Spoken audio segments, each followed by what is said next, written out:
there, and welcome to the Contentment Creator Podcast, the podcast designed especially for creative entrepreneurs just like you who are committed to a beautiful life that's rooted in courage and contentment, and that's blooming with creativity and prosperity.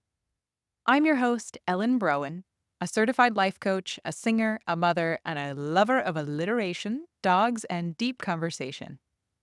This podcast is designed to become a part of your daily routine to help you, fellow contentment creator, dig deep to clarify your life vision, catalyze your creative flow, and fuel your entrepreneurial fire in just a few inspiring minutes each day.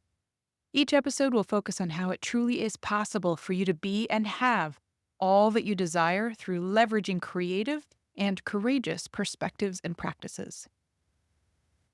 Please follow and rate this show on whatever podcast app you listen on so you never miss a day, and join me in my mission to help a world full of content creators become a world of contentment creators. Please subscribe to this YouTube channel so you never miss a day, and join me in my mission to help a world full of content creators become a world of contentment creators. Each Friday, we'll talk about CEO care, or leader self-care, and today's episode is all about the generosity of self-care. This topic hits home for so many couples I know and has manifested time and time again in my own marriage. How to have enough left over in the tank for yourself and your marriage so that resentments don't grow because your needs aren't being met. Here's a tough pill to swallow that I'll go ahead and get out of the way now. You, and you alone, are responsible for getting your needs met. I'll say it again. You and you alone are responsible for getting your needs met. Now, that doesn't mean that your partner can't help meet your needs because of who they are and how they show up for you as a partner. There are shared needs in every relationship that we can't meet ourselves. But the key word here is responsible. If your needs aren't getting met that only your partner can help you meet, then it's up to you to communicate that and create whatever agreements which need to be put in place. And we have a whole host of other needs that, as much as we may wish our partner could take care of, are ultimately our responsibility to nurture and satisfy. We'll cover what those might include in just a bit. The truth is, the best gift you can give your partner is a version of yourself that feels full.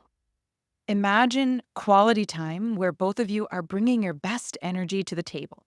Playfulness, patience, curiosity.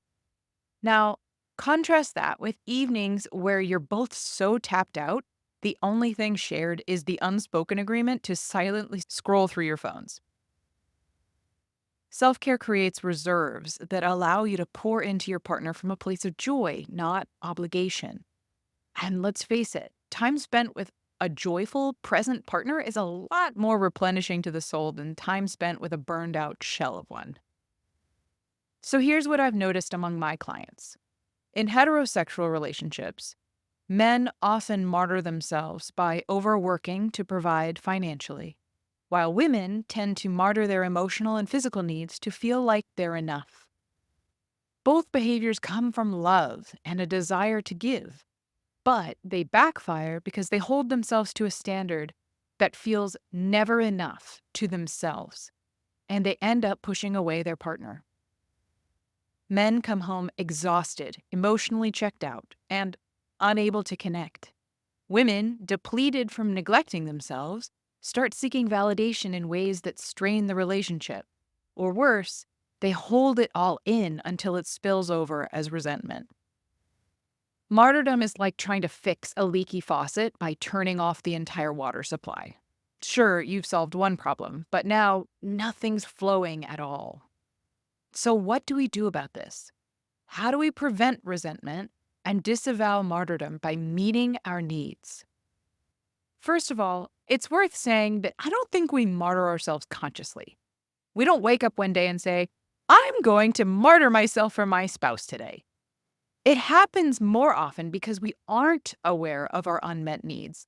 And even if we are aware that we have unmet needs, we aren't sure how to meet them. I see self-care and the higher capacity care that we call CEO care here on this podcast, as achieved with 3 elements: reflection, trial and error, and in the moment awareness. Without all 3, we can get stuck in habits that used to work but no longer do, and create gaps in our well-being even when we're doing all the right things. For example, when we notice that for a prolonged period of time, all the solo time we spend starts to feel like checking boxes, and we don't leave with any meaningful feeling of rejuvenation. That's when we need to reflect on what needs we have that are not getting met. Different stages of life, different seasons, and even different phases of our own hormonal cycles demand different things from us. During the winter months, we might have more emotional and spiritual needs to fortify because seasonal affective disorder or grief surfaces during the holidays. During our menstrual phase, or as we enter perimenopause and menopause, we might need to slow down in ways we're not used to or even find uncomfortable. The counterintuitive piece is that sometimes getting our needs met is not comfortable. Meeting our needs is not synonymous with seeking comfort. It just means we have a need, and until it's fulfilled, it will continue to create an energy leak. And the only person who can be aware of that small leak that could eventually become a big leak is you. That's not to say we as humans can meet all our own needs. Relationship and community are basic human needs. But we are the only ones capable of sourcing those needs by picking up the phone to call that friend, or choosing when and how to slow down, or by seeking the spiritual sense of peace that we need. So, as promised, here are some needs to consider if you feel like your tank is empty despite doing the typical things to take care of yourself. Physically, we all need rest, nourishment, movement, touch, and safety in our environment. Mentally, we need growth and learning, clarity, stimulation, problem solving, and freedom of expression. Emotionally, we need love and belonging, validation, empathy, safety in our relationships, and authentic connection.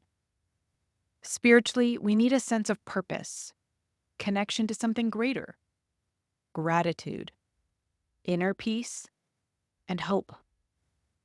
If you need additional ideas about how to get these needs met, give the episode called Raising the Floor, Building Consistency Starts with Self-Care a listen. Take some time to check in with yourself, reflect, make an updated CEO care menu of things that bring you energy and peace. Self-care isn't selfish, folks. Because when we show up with our whole self in our marriage, we both give and get exponentially more. If you're eager to practice conscious parenting, join me in my next episode here on the Contentment Creator Podcast. And if you enjoyed today's episode, please show your support by rating and reviewing in your app of choice. It would truly mean the world to me to hear from you.